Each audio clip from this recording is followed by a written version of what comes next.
Este podcast llega a ustedes gracias a Properties and Constructions Multiservices.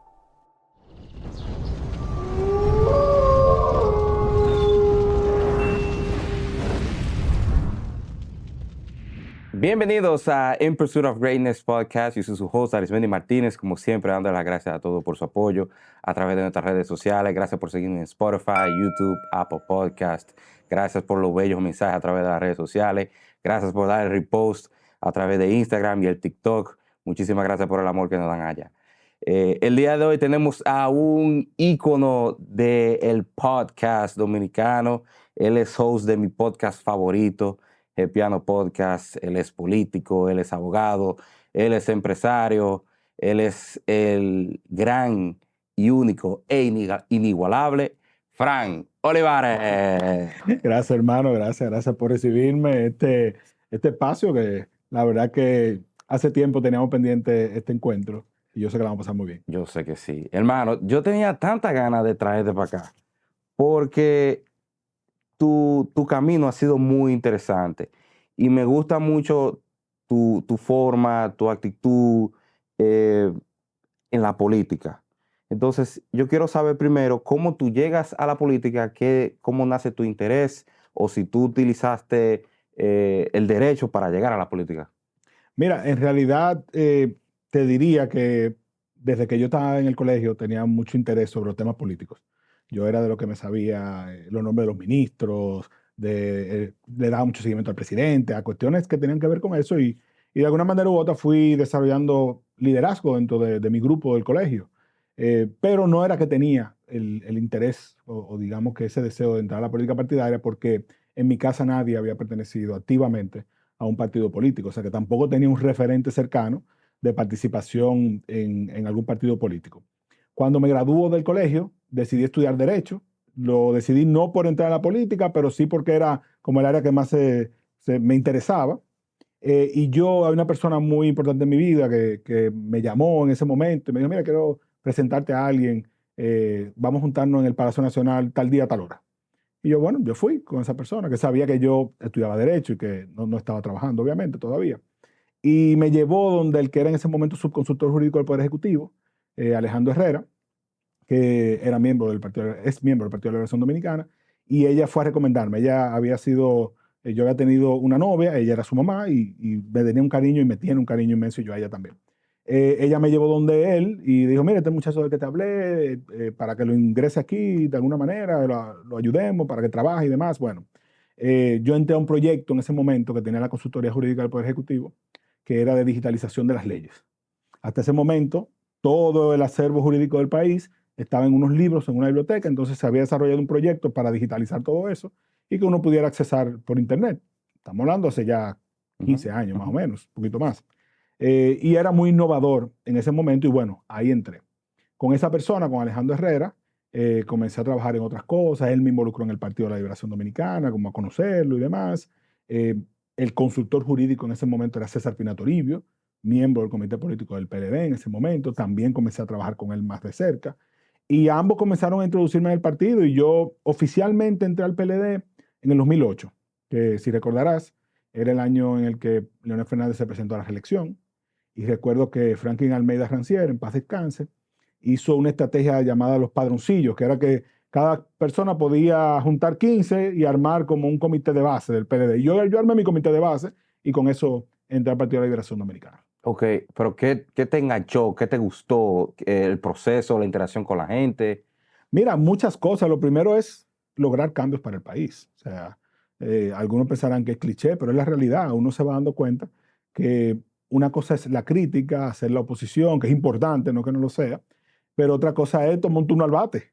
Y cuando tú tomas un turno al bate, tú tratas de lograr aportar al equipo, ¿verdad? Y aportar al equipo en este caso es aportar al país. Entonces, yo pienso que, siempre lo he dicho, que estando dentro se pueden lograr muchas cosas si en realidad hay el deseo y si tienes la capacidad y las condiciones para hacerlo. Entonces, eso me enganchó con la política partidaria, porque, ojo, yo soy de los que piensa que todos somos políticos, aunque no estemos en un partido. Pero la política partidaria es la que te permite accesar a los puestos de poder, a los puestos donde tú puedes lograr más cambios.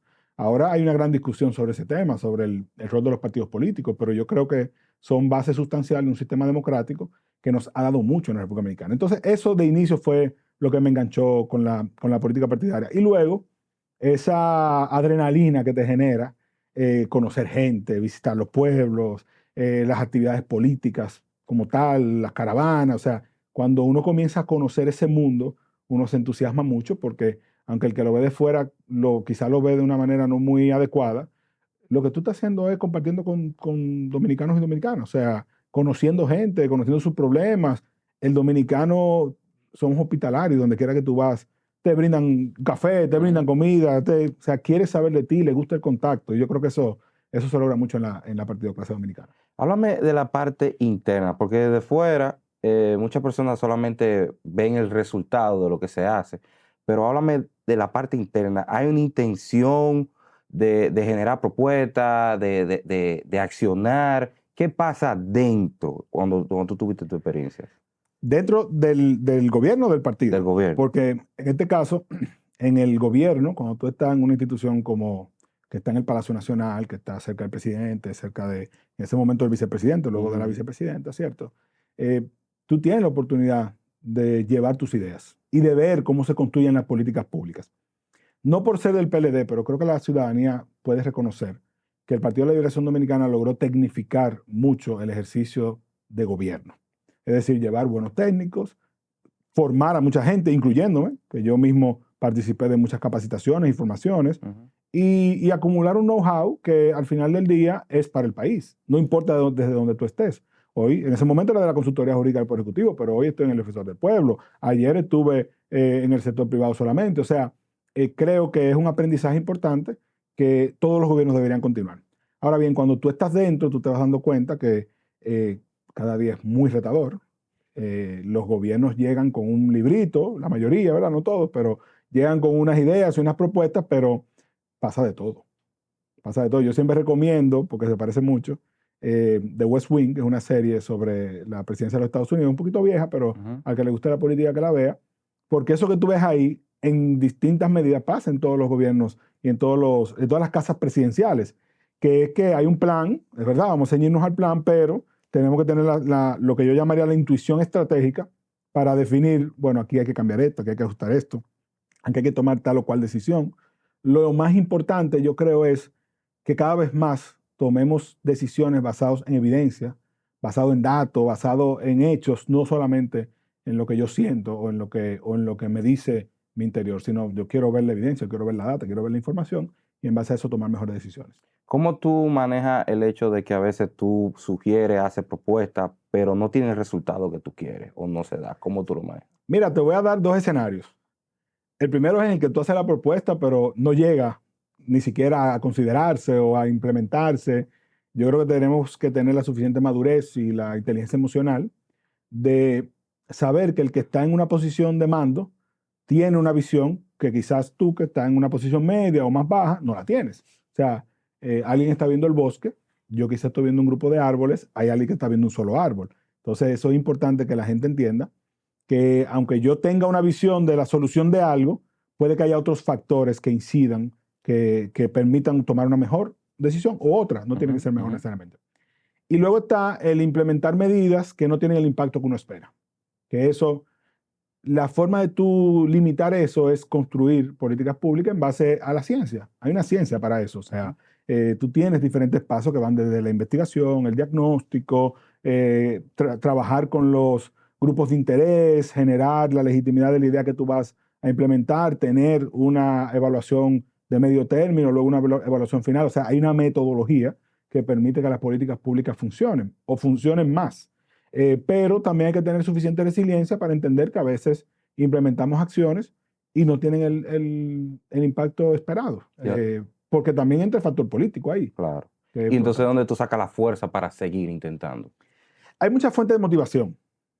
La primera es la gente, obviamente. O sea, uno se va llenando de muchas historias de personas que impactamos o que le solucionamos un problema. Yo me vivo encontrando gente que me agradece cosas que a veces ni yo mismo me acuerdo. O que no me enteré del todo de que había ayudado a esa persona a algo, porque a veces tomas decisiones y firmas un documento y ese documento está impactando a 10, a 20, a 30 mil personas y tú obviamente no sabe quiénes son. Y eso es satisfactorio, eso te da motivación. Pero también está el saber que si yo no aporto a construir a mi país, ¿quién lo hará? O sea, yo tengo el esfuerzo individual suma a un esfuerzo colectivo. Si todos pensamos igual y decimos, yo voy a aportar mi parte, el resultado va a ser mayor. Pero si todos decimos, yo prefiero sentarme porque tú siempre vas a hacer lo mismo, pues nunca vamos a cambiar nada. Entonces, yo creo que eso te motiva. Hablamos detrás de cámara un poquito sobre el PLD y yo de manera jocosa te dije, ¿por qué tú estás en el PLD todavía? Entonces, ¿qué te gusta de ese partido? Porque yo veo que tú sangras ese partido. Tú te has quedado al frente, te responsabilizas de muchas cosas, tú no te mandas y la pregunta que hay que responder tú la respondes y te has quedado en el barco. ¿Por qué? Yo creo que el que no es leal en lo poco, no lo va a ser en lo mucho. Entonces, el Partido de la Liberación Dominicana me permitió participar de una gestión de gobierno por muchos años, una gestión exitosa, con sus luces y sombras, obviamente, pero no estábamos obligados a durar la vida entera ahí. Eso hay que entenderlo. Aunque fuéramos buenos, yo soy de los que piensa que en el 2020 nosotros merecíamos perder. Y merecíamos perder no por una mala gestión de gobierno, creo que fue una excelente gestión de gobierno en muchos indicadores, y el tiempo se encargará de demostrarlo, sino porque abandonamos la tarea política, es decir, la conversación con la gente, escuchar. Alguna gente se puso muy engreída, dejamos de conectar con la ciudadanía, y esas son cosas que los partidos políticos no se pueden permitir.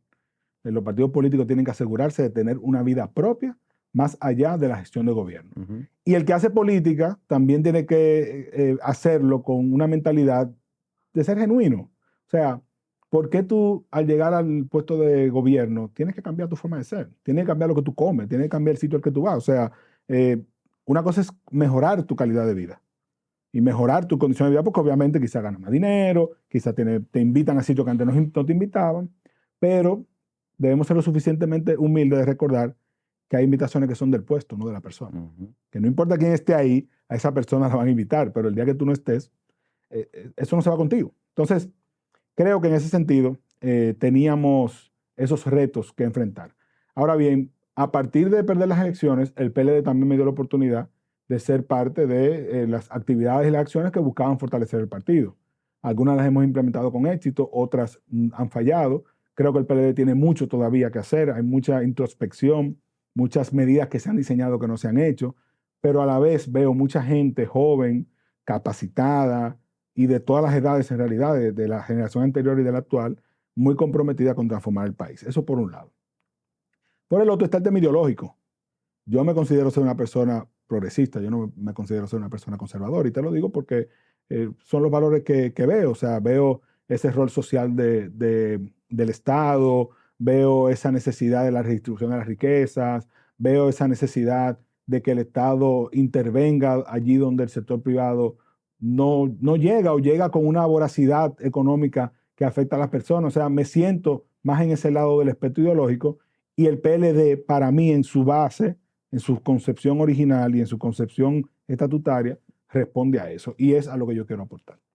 Pero hay un tema personal, porque tú pudiste haberte ido, tú pudiste haberte silenciado, pero tú has dado la cara, tú has estado ahí firme.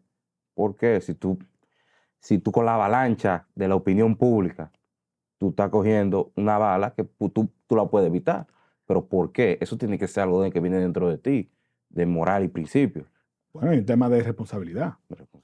O sea, nosotros estuvimos en una gestión de gobierno, y si yo hice lo que tenía que hacer y lo hice honestamente, ¿por qué esconderme? ¿Entiendes? O sea, yo te pongo un ejemplo. Cuando comenzaron los ataques a la administración anterior, a la administración del PLD, evidentemente yo no me tomé para mí las que yo no podía responder porque no estuve en esa institución, pero si podía aportar, aportaba. Pero cada vez que han mencionado al Gabinete de Políticas Sociales, la gestión, ¿verdad?, en la que nosotros estuvimos, cada vez que han mencionado Progresando con Solidaridad, que han mencionado Administradora de Subsidios Sociales, Sistema Único de Beneficiarios, que fueron las instituciones en las que de alguna manera u otra yo estaba participando, yo dije, oye, me dicen algo hoy, mañana tienen su respuesta.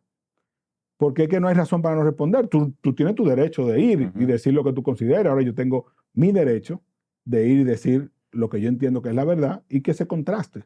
Yo no tengo ningún tipo de inconveniente en responder con altura y con respeto a cualquier información que salga de lo que nosotros hicimos estando en el gobierno, sobre todo en la vicepresidencia de la República, que fueron mis últimos 8 años que acompañé a Margarita Cedeño ahí.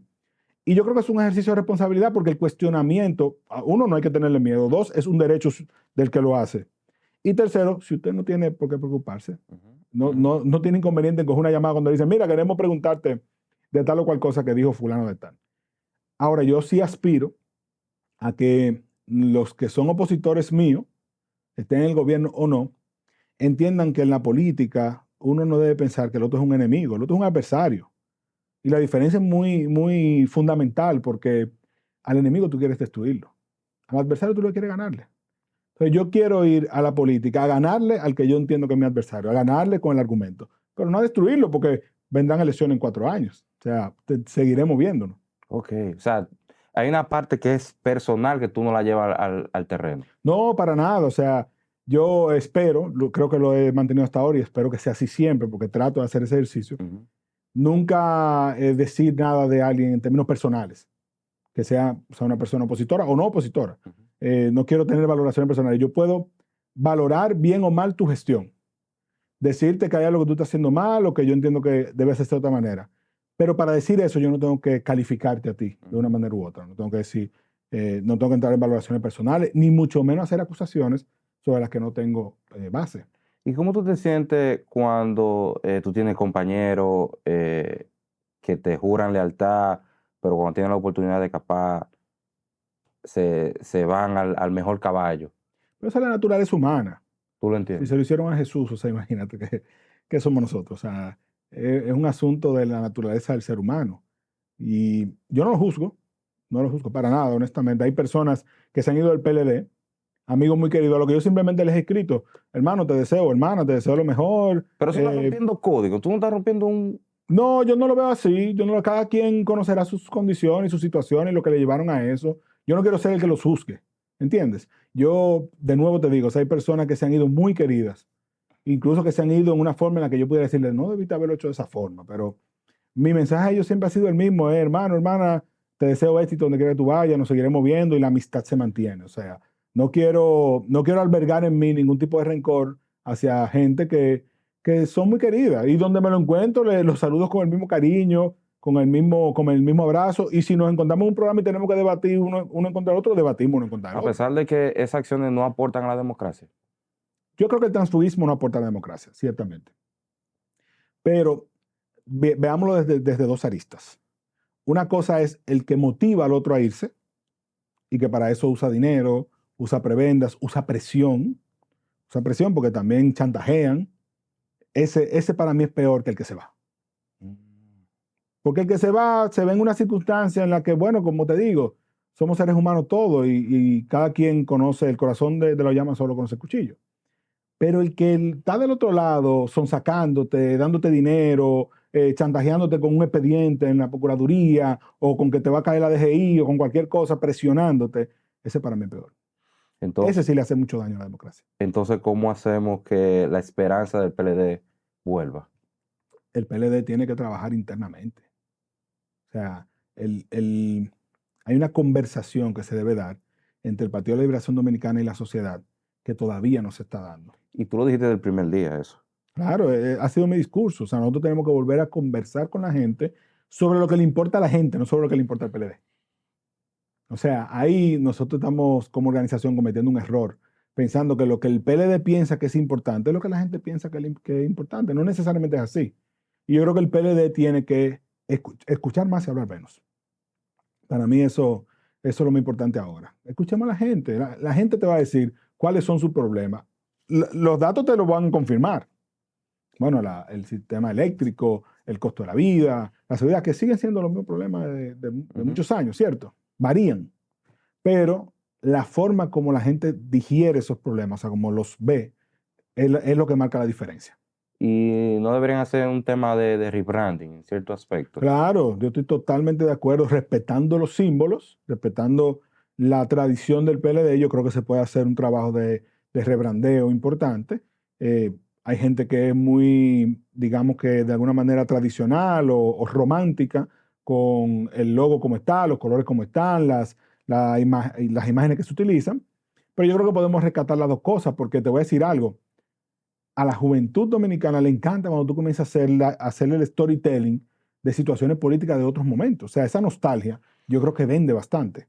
Y el PLD tiene muchísimo que contar, lo que pasa es que no sabemos contarlo. Yo entiendo, pero la historia que están contando ahora mismo es de un barco caído y entonces... Claro, porque si tú dejas que otro cuente tu historia, Exactamente. la cuenta como le da su gana. Entonces, ahí el silencio de muchas figuras importantes, incluyendo el presidente Danilo Medina, que no es algo que yo no le haya dicho a él cuando he tenido la oportunidad de decírselo, yo creo que le ha hecho daño a la organización. No un presidente Medina que vaya a defenderse de acusaciones, sino que simplemente cuente las cosas como fueron. O sea, y quizá estoy cometiendo una infidencia aquí.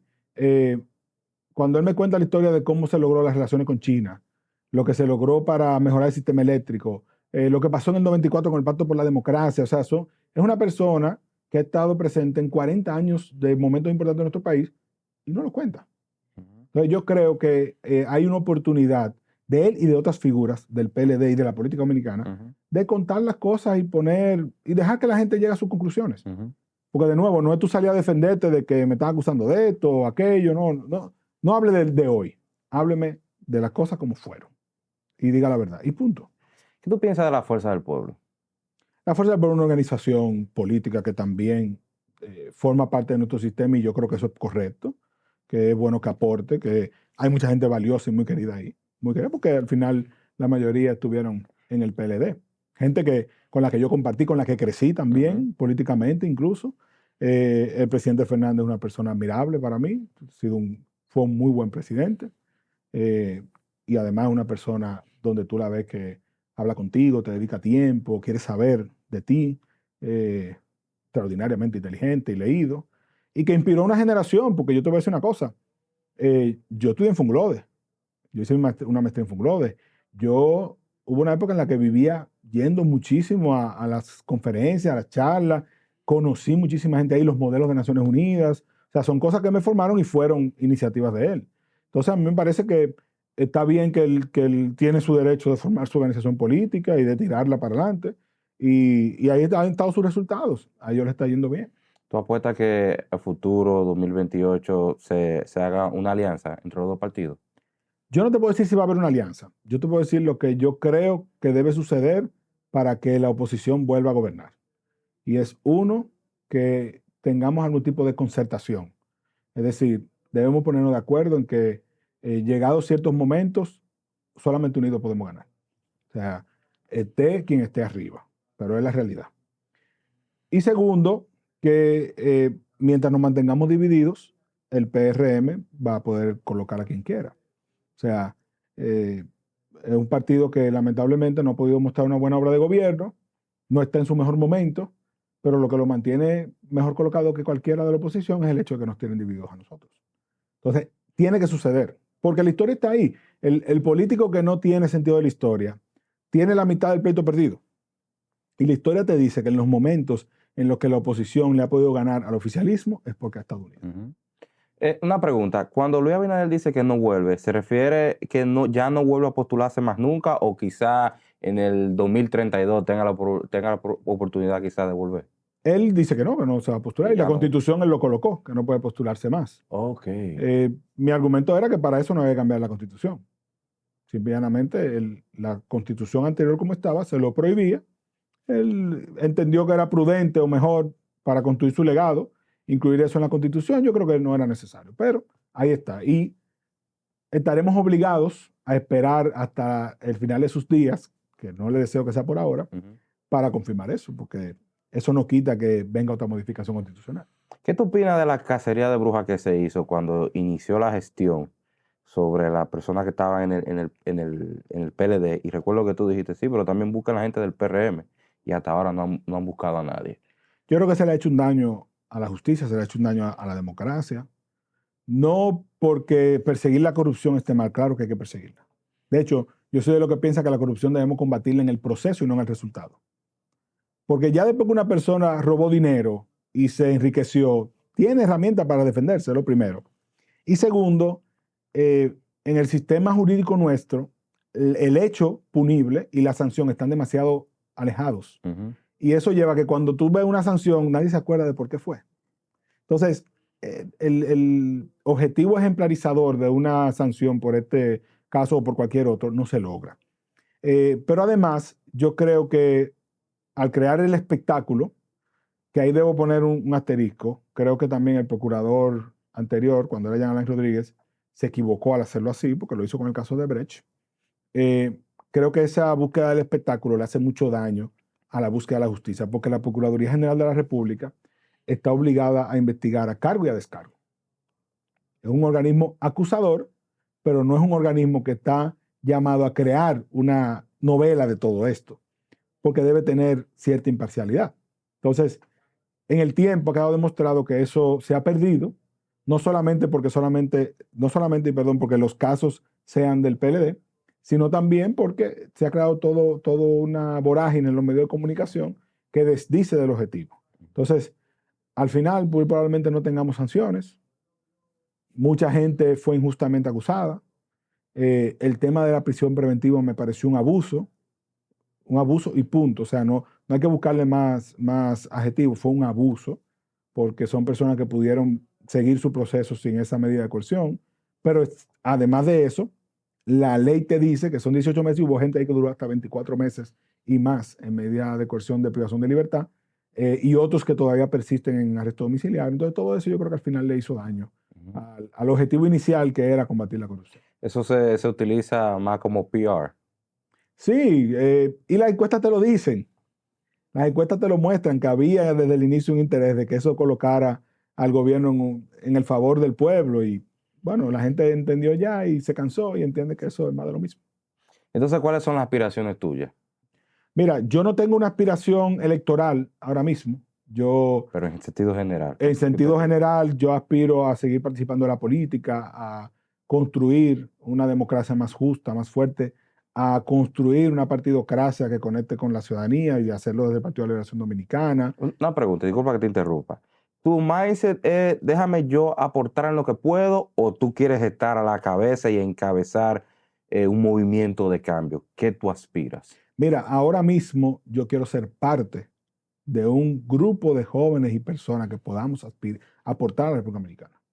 Y ahí hay muchas personas ¿No te importa muy el rol? buenas. No me importa el rol, Okay. honestamente, no me importa el rol. Y ya más adelante, en la medida en que llegue el momento de la política electoral, entonces ver las oportunidades que se nos brindan para aspirar a algún puesto o aspirar a ser parte de un proyecto ganador. Y luego en ese proyecto tener un espacio. Pero yo en ese aspecto soy quizás de las personas que busco más el logro colectivo que el individual. Me interesa más que lleguemos gente buena a la administración pública, gente capacitada, independientemente de que yo esté a la cabeza o que simplemente sea parte. Entonces tú dices gente buena, pero la mayoría utilizan el bien común para buscar un bien propio. Entonces tú no la puedes depurar porque tú necesitas el apoyo de esa persona. Entonces, o sea, es como que yo necesito llegar, tengo la ayuda, pero tengo que coger la ayuda que venga. Ahí, porque eso tiene que ver con el financiamiento, al final de cuentas, de la política, ¿cierto? Por ahí que vamos. Yo creo que hemos mantenido una hipocresía en términos de financiamiento electoral. Todos sabemos que la política cuesta mucho dinero. Y todos sabemos que hay que buscar dinero para hacer realidad el triunfo en las elecciones. Entonces, yo lo que creo que hay que transparentar eso y regularlo. ¿Por qué no? O sea, primero, ¿por qué no son solo los partidos los que reciben financiamiento electoral público y privado? O sea, que son el vehículo jurídico. Entonces, si yo, por ejemplo, aspiro por el Partido de la Liberación Dominicana a diputado, a alcalde, a senador, a presidente, a lo que sea, y tú quieres donarme 100 pesos, yo creo que nosotros debemos coger esos 100 pesos, o sea, que yo debo decirte, lleva esos 100 pesos al PLD, deposítalo en el PLD y di que son para Fran Olivares. Y el PLD entonces me lo asigna a mí. Y eso permite, primero, que haya un vehículo jurídico transparente que recibe el dinero. Segundo, que si supera un monto en específico, tú tienes que someterte a una debida diligencia para saber de dónde vino ese dinero. Y tercero, que el uso de ese dinero está también reglamentado para cumplir con los topes que establece la ley, que está en la ley. Y la Junta Electoral tiene un mecanismo de fiscalización para eso. Pero mientras no tengamos ese pedacito ahí del vehículo jurídico que lo recibe, lo que estamos en una hipocresía. Presentamos uno, y no digo todo el mundo, digo en términos generales, eso es lo que normalmente sucede, se presentan unos números del ejercicio de las campañas, Pero la gente se pregunta, ¿y el dinero de allí de dónde salió? ¿Y el dinero de aquí de dónde salió? ¿Y por qué fulano gastó 50 millones de pesos para irse a ganar 150,000 pesos en un puesto? Es una hipocresía, una total hipocresía. Además, pienso que el Estado debe tener mecanismos que ayuden a todo el mundo por igual. Pasa en Chile, por ejemplo, que las televisoras están obligadas a darte como partido una franja, o como organización política, una franja de horario donde tú pones todos tus anuncios y haces un programa de televisión, lo que tú quieras, y eso sin paga. Pero se lo dan por igual al partido mayoritario como al minoritario. Entonces yo creo que en eso debemos tener una discusión más honesta para que no va a dejar de pasar lo que tú dices, que hay gente que aporta pensando en el bien propio y no en el bien común. Pero se va a ir limitando poco a poco la cantidad de personas que hacen eso. Me preocupa mucho el 2028 porque lo que estoy viendo es que está a ley de una decisión de a quién vamos a poner para todo el mundo apoyar. Entonces, eso va a afectar muchísimo a la democracia porque si viene otra vez el PRM y se repostula y todo el mundo lo apoya, como que o sea, se va a volver más grande y la oposición más pequeña. ¿Qué podemos hacer nosotros, los que no estamos involucrados en la política, para, tú sabes, entrar y generar un cambio y tratar de evitar, no porque le tenga algo al partido de gobierno, sino porque, óyeme, no conviene que el mismo partido vuelva y se reelige, se reelige, se reelige. Ahí hay dos discusiones paralelas, ¿verdad? La primera es cómo la oposición dispone de mayores herramientas para conectar con un ciudadano como tú, que no eres militante, pero que está preocupado. Está preocupado y no necesariamente, como tú dices, estás con el oficialismo, pero no con alguien específico en la oposición. Yo creo que lo importante es comenzar a generar desde ya espacios donde todo el mundo, y sobre todo el perfil tuyo, apartidista, participen de la conversación. Y como yo te decía al principio, escuchar más que hablar, ¿verdad? Eso por un lado. Y por el otro está el que limitemos la capacidad que tiene el oficialismo de utilizar recursos del Estado para posicionarse. Y eso, hay una discusión de los programas sociales, hay una discusión de los medios de comunicación, hay muchas discusiones que, siendo honesto, eran temas que el PRM trataba cuando estaba en la oposición, decía que el PLD lo hacía, y entonces ahora llegaron a multiplicar eso. Y es parte de lo que entiendo que el ciudadano está observando y dice, ven acá, pero yo voté por ti en el 2020 porque el PLD era malo y tú eras bueno, y resulta que tú no me has resultado bueno. Eso creo que ya está instalado en el corazón de la gente, y el PRM no se ha dado cuenta o no le importa, pero es la realidad, mucha gente te lo dice. Lo que pasa es que el hecho de que alguien tenga esa reflexión no significa que ya esté convencido de que la mejor opción es el PLD o es la Fuerza del Pueblo o es Opción Democrática o es cualquiera de los demás partidos que estamos en la oposición.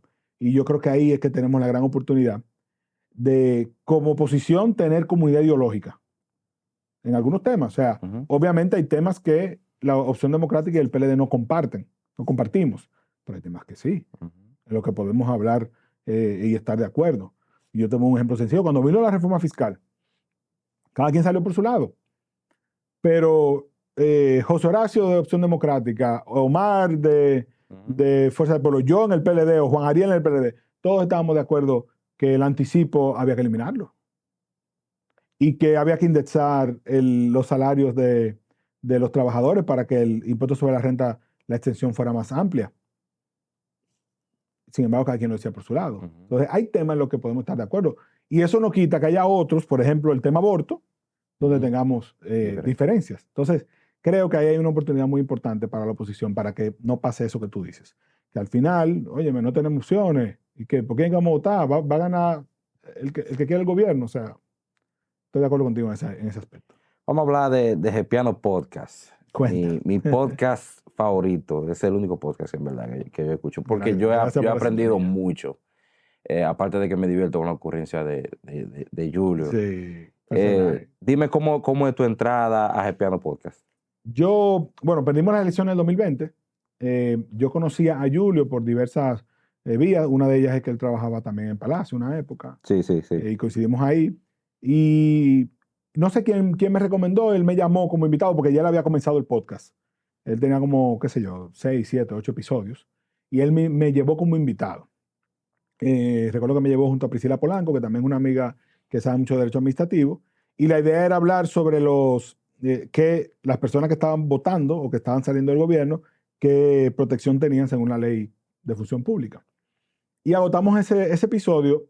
Parece que él tuvo buena retroalimentación mía, me invitó a un segundo episodio, me invitó a un tercero, ahí también estaba Iván, obviamente. En ese inicio grabamos un estudio por Arroyo Hondo y comenzamos a tener más empatía y la gente a gustarle el contenido. Y bueno, ahí nos quedamos, también estaba Paula Almonte en ese momento. Luego él ve que el proyecto comienza a crecer y él ve el nicho también, la oportunidad de hacer otras producciones, ahí que él coloca Gepiano Studios, invierte en Gepiano Studios. Y hemos ido creciendo, la verdad que estamos llegando a los 300 episodios. Hemos creado una gran comunidad de patreones y de personas también que son oyentes y que se mantienen siempre en contacto.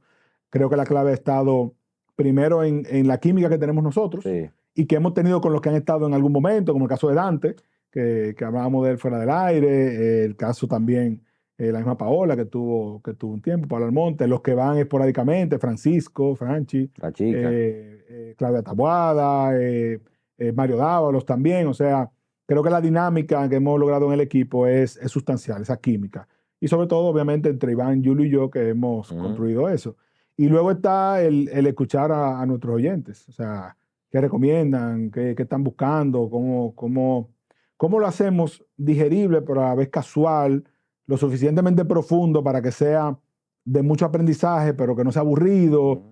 Julio le mete su picantico, que eso siempre aporta. Clickbait. Y también, tú sabes que yo creo que ha tenido mucha importancia la forma como él ha construido la parte de redes sociales. Los reels, las conversaciones que se generan ahí, eso llama mucho la atención. Y que hemos crecido con una generación que es nuestra. O sea, comenzó con amigos, se fue ampliando a conocidos, que se ha convertido en amigos también. Hemos sido accesibles siempre al que nos responde, al que nos escribe. Y hemos tenido muy buenos invitados también, eso tengo que valorarlo, el apoyo que hemos recibido de gente que hemos llamado para que vaya. Y hemos sido oportunos y hemos logrado calar en esta industria que tú sabes que no es fácil.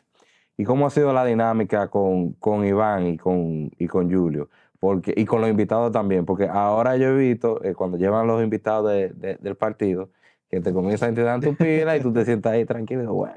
Pero nunca coge la cuerda, nunca Tú sabes que parte también importante del éxito del proyecto ha sido ser genuino en esa parte. O sea, todo el mundo sabe que yo soy periodista, pero también saben que cuando he tenido que reconocer algo como un fallo, lo he reconocido.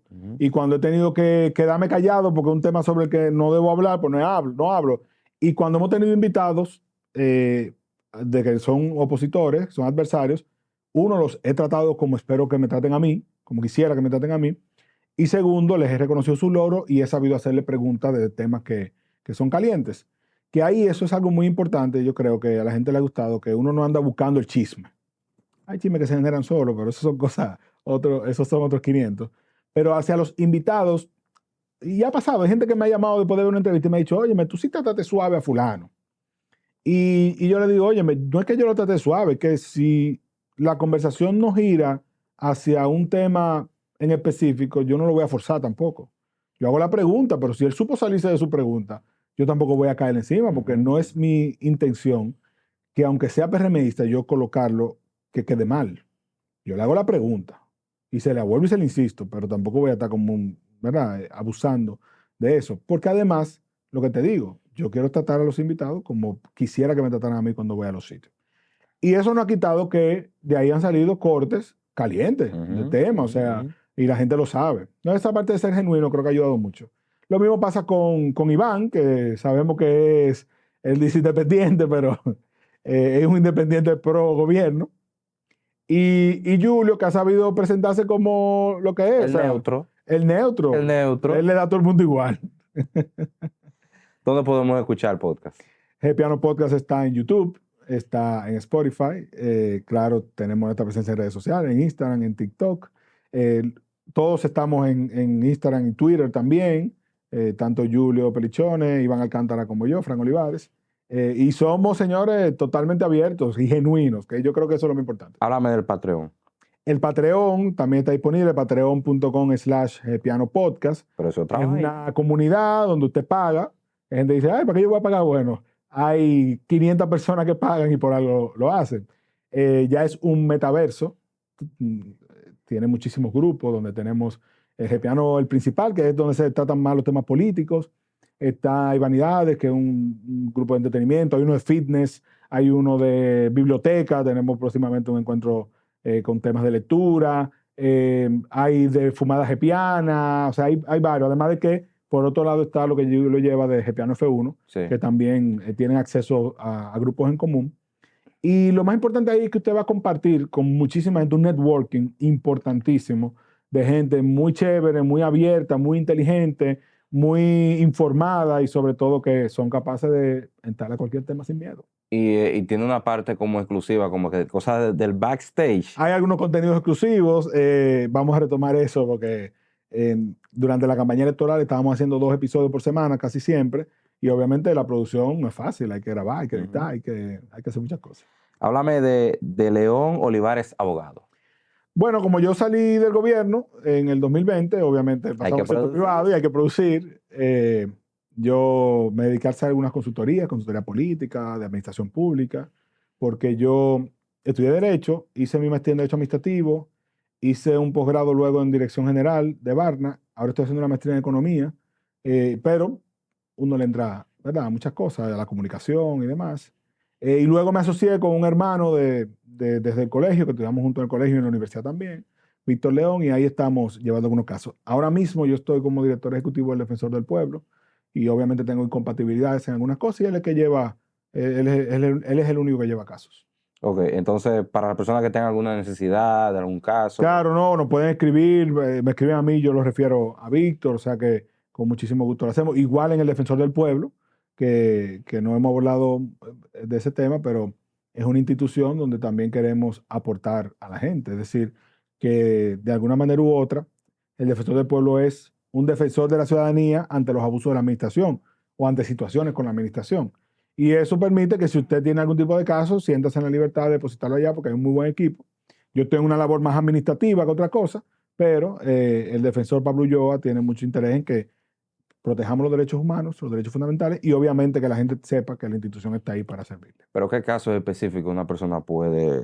Abusos policiales, situaciones, cuando una institución no te responde y ya tú elevaste un recurso y tampoco lo responde, tú puedes ir al defensor del pueblo. Tú tienes casos, se han dado casos de prestaciones laborales que no se han entregado, situaciones de violación de derechos humanos. Hay muchas aristas que se pueden abordar. Hay una secretaría general que se encarga de levantar esos casos y darle seguimiento. Ok, pero son muchos casos que nosotros quizá vemos en las redes sociales que lo denuncian por ahí sin saber que tenemos eso. En ese caso, la institución actúa de oficio. Hay muchos casos que se denuncian en redes sociales de injusticias, de abuso y demás, que están en un social listening y entonces también la institución actúa en esos casos. Ok, entonces ¿cómo llegamos allá? El Defensor del Pueblo está en la 27 de febrero, entre Caunabo y Privada. Ahí está la institución. Está en todas las redes sociales también y pueden hacer casos por ahí, pueden abrirse casos. Y sobre todo, conmigo mismo también, con cualquiera de Pablo Ulloa también, que es el defensor, también se pueden acercar. Tú sabes que hay mucho trabajo también, que no lo mencioné, con las cárceles, que también hay muchas violaciones de derechos humanos en las cárceles y eso se le da mucho seguimiento. Entonces, Defensor del Pueblo se ocupa de presionar a las instituciones correspondientes para que hagan justicia. Claro, bueno, para que cumplan su función y respeten los derechos fundamentales de los ciudadanos, sea donde sea. O sea, no tiene que ser una cárcel, un cartel policial, puede ser una institución cualquiera. O sea, si usted entiende que sus derechos fueron vulnerados, el defensor del pueblo está para orientarle en muchos casos y en los otros cuando aplique para defenderle.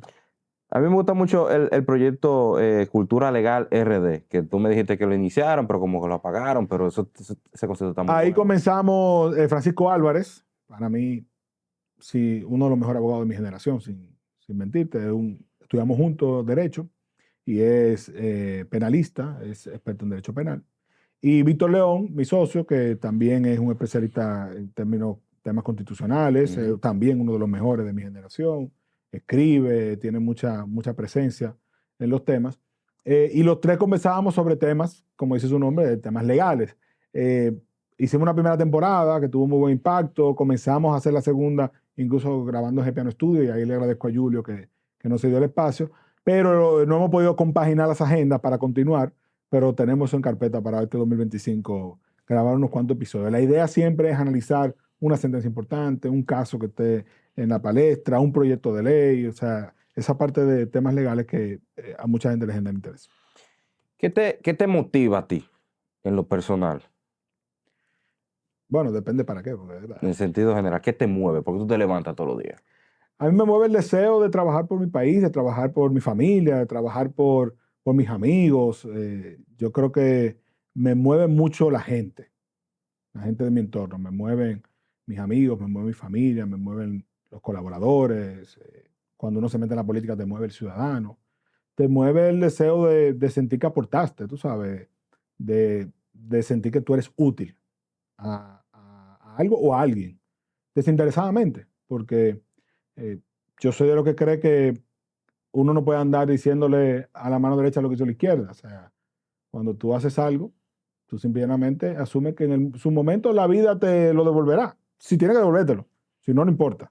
Pero para mí es muy importante hacer el bien. Y si de alguna manera le hago mal a alguien, por lo menos que haya sido sin darme cuenta o ser capaz de pedir disculpas cuando me doy cuenta. Entonces yo creo que esas son motivaciones importantes, de que uno sienta el deseo de trascender de alguna manera. Ok, pero la forma tuya es, déjame, tú controlas lo único que tú puedes controlar y tú concentras tu energía solamente en eso. Por ejemplo, yo solamente me ocupo en hacer mi parte o tú Bueno, no que te uno, estresas. no, para nada. Lo primero es que uno tiene que aprender a hacer las paces con la cosa que no puede cambiar. O sea, lo que no está en tu control, no está en tu control. La gente habla mucho del karma, pero también la otra parte del karma es el dharma. El karma es lo que tú no controlas. El dharma es lo que tú tienes control. Y así en varias filosofías tú vas a encontrar elementos parecidos de lo que controlo y lo que no controlo. Lo ves en el estoicismo, lo ves en filosofía americana, o sea, lo ves en muchas discusiones sobre el sentido de la vida. Lo ves en la Biblia. O sea, hay cosas que no están en tu control. Cada día trae su afán. Dice, Mateo lo dice claramente. Entonces, hay una parte que yo simplemente no controlo, yo me adapto. Entonces, el ser humano de hoy tiene que tener resiliencia y tiene que tener adaptabilidad. O sea, tú eres resiliente cuando tú respondes a lo que tú no pudiste prever. Y tú tienes adaptabilidad cuando tú te adaptas a lo que tú estás viendo que va a pasar. Que tú sabes que va a suceder. Y si uno vive la vida así, tú llegas a un momento que está como el budismo, que el budismo te dice, somos felices cuando comenzamos a entender que las cosas no son como yo quiero, sino como son. Y punto. Entonces, ahí yo creo mucho en esa parte. Yo aporto a la mesa lo que me toca, en todo. En una relación, mi 100% es el 50% de la relación. Y tu 100% el otro 50%. Entonces, yo doy mi 100%, pero ese es el 50% de la relación. El otro 50% yo no tengo control. Entonces, no es que no me preocupen las cosas, no es que no me ocupe de temas y que no tenga estrés o preocupaciones, ¿verdad? Sino, claro, hay que aceptar las cosas como son y tirar para adelante. O sea, te hago la pregunta porque yo te veo tan tranquilo siempre. Yo nunca te he visto subiendo y bajando. Es como steady siempre, tu forma, tu demeanor. Y me gustaría saber en qué tú te anclas, en qué tú te basas para mantenerte así, porque es una virtud. Bueno, ahí te di una parte, el entender que las cosas son como son, no como yo quiero. Lo segundo es entender que el tiempo obra a tu favor. O sea, en el sentido de que los mismos 5 minutos de dolor, 5 minutos de dolor y 5 minutos de felicidad son 5 minutos. O sea, no es más ni menos. El tiempo para mí es el factor fundamental de la vida. Porque es lo único que todos, hay tres cosas que todos tenemos iguales, no importa dónde tú vengas. Yo creo que todos tenemos algún talento, pero el talento más útil es el que soluciona el problema. Si aquí tuviésemos un problema de programación, yo no sé programar, yo no sé si tú sabes, pero si aquí hay alguien que no programa, o sea, si aquí tenemos una situación de enfermedad, tú no eres doctor, yo no soy doctor, o sea, el talento que tenemos talento los dos, pero no es útil a ese problema, es útil a otros problemas. Entonces todo el mundo tiene un talento y eso lo tenemos por igual. Lo segundo que creo que todos tenemos es energía, calórica y emocional. O sea, todos tenemos un nivel de energía calórica, por eso tenemos que dormir, tenemos que comer, cada quien es diferente en ese aspecto, y todos tenemos un nivel de energía emocional, porque a veces tú comiste, pero no tienes ánimo para hacer el trabajo. Y lo tercero es el tiempo, que tiene dos vertientes. Una es la cronológica, todos tenemos 24 horas. Tú puedes tener todos los millones del mundo, tú solo tienes 24 horas. Y la otra es lo que los gringos le dicen el timing, que es la oportunidad. Que tú estás despierto para decir, esta es mi oportunidad y aprovecharla. Entonces, si tú construyes tu vida consciente de eso, de que esos son tus elementos, todo lo otro es simplemente fajarse, no tener bloqueo mental, no vivir con depresión, no vivir con ansiedad. Que la depresión es exceso de pasado y la ansiedad es exceso de futuro. Tenemos de un poquito de cada cosa, pero tratar de centrarse. Entonces, yo he ido adoptando una filosofía de vida, más o menos con esas cosas, y entendiendo que tú no puedes dejar que tus emociones te gobiernen. Tú tienes que gobernarla tú. Algunas veces se te explotan. A mí quizás no me pasa mucho. Sí, exacto. Pero tener conciencia de cuáles son los verdaderos elementos que tú tienes en tu vida y usarlo a tu favor. ¿Tú tienes alguna proyección a largo plazo o solamente tú te concentras en el día, en las próximas 24 horas? No, claro que sí, uno va invirtiendo en su largo plazo. O sea, cuando yo te digo que decidí estudiar una maestría en economía, es pensando en cómo me coloco en una mejor posición de profesional. Sí, obviamente, pero no te quedas pensando en esa... No me obsesiono con Exacto. eso. No, claro que no. Yo creo que uno no puede obsesionarse con lo que no ha pasado. Exacto, exactamente. Tú te sí. quedas en el presente. Simple y llanamente. Haces no ha tu pasado. juego de ajedrez para tu futuro, pero... Yo pienso en el futuro para prepararme. Bueno, tengo esto más adelante, o va a pasar esto, puede pasar tal cosa. O sea, tú te imaginas los escenarios, pero tú no estás viviendo ahí, estás viviendo aquí. Entonces, tú no puedes obsesionarte con cosas que no han pasado, porque entonces tú comienzas a darle mente a eso y ahí que viene la ansiedad. Que ahora en este siglo hay mucho de eso, en esta época, demasiada ansiedad. Y es la gente que está viviendo cosas que no están pasando. O sea, que me va a pasar tal cosa, pero no te ha pasado. O sea, es más o menos esa mentalidad. Entonces, ¿qué sigue para ti? ¿Qué tú quieres hacer? Los pilares tuyos a largo plazo. Tu empresa, mayor participación en la oposición. ¿Qué es lo que... Mira, yo te lo resumo de la siguiente manera. Relevancia política. Que relevancia política es participar del debate y ser un referente de verdad, de esencia, de inteligencia, de alguien que está aportando, que es bueno tenerlo en la mesa. Para mí eso es la relevancia política. Si tú piensas en una mesa donde tú quieres tener gente que ayude a construir algo bueno, piensa en Fran. Eso yo quisiera seguir construyendo. Fortalecimiento profesional, o sea, no creo que debamos quedarnos estáticos en el fortalecimiento de lo que uno sabe. Y eso no significa que tú hagas necesariamente una maestría, un doctorado, o sea, tú puedes hacer un diplomado, tú puedes hacer un curso, tú puedes hacer un taller, tú puedes entrar a Coursera y comprar un cursito de 20 horas, o sea, cualquier cosa que aporte a tu formación profesional yo creo que es importante. Y además, porque esas son las habilidades duras, las habilidades blandas, que es fortalecer tu capacidad de resiliencia, tu inteligencia emocional, tu liderazgo, esas cosas, invertir en eso. Entonces, te diría que fortalecerme profesionalmente. Lo que yo le llamaría la tranquilidad financiera, que es que uno pueda vivir bien con lo que te toca. Porque todos quisiéramos ser multimillonarios, pero no a todo el mundo le toca eso. Pero, ¿qué tanto dinero tú necesitas para ser feliz? Hay gente que no se hace esa pregunta. Y yo no creo que todo el mundo necesite 5, 10, 20 millones de dólares para ser feliz. Eso no es verdad. O sea, al contrario, mucha gente con mucho dinero no es feliz. No es feliz. Entonces, yo creo que hay que ser sinceros en ese análisis, cada quien, y decir, no, mire, yo en realidad quiero una casa con estas condiciones. Yo quiero tener suficiente dinero para salir cuando yo quiera, para beberme un café donde yo quiera. Yo soy de lo que piensa que en este país, por lo menos en República Dominicana, no hay un sitio que para tú ir tengas que tener 500 millones de dólares en una cuenta. Eso no es verdad. Es un país que en eso es, ciertamente, no te voy a decir horizontal, porque hay mucha gente que no tiene recursos, pero tú tienes la oportunidad. Entonces, ¿cuál es el restaurante que aquí para tú entrar tú tienes que obligado a llegar en un Porsche? Exacto. Obligado a llegar en un Ferrari? Eso no es cierto. Entonces, yo creo que debemos ser más honestos con uno mismo en esa parte. Y yo te digo que es tranquilidad financiera. O sea, sabe que uno tiene lo que necesita para estar tranquilo. Y yo creo que eso a futuro es importante. Y finalmente, yo soy una persona que tengo muchos amigos. Mucha gente que considero amigos.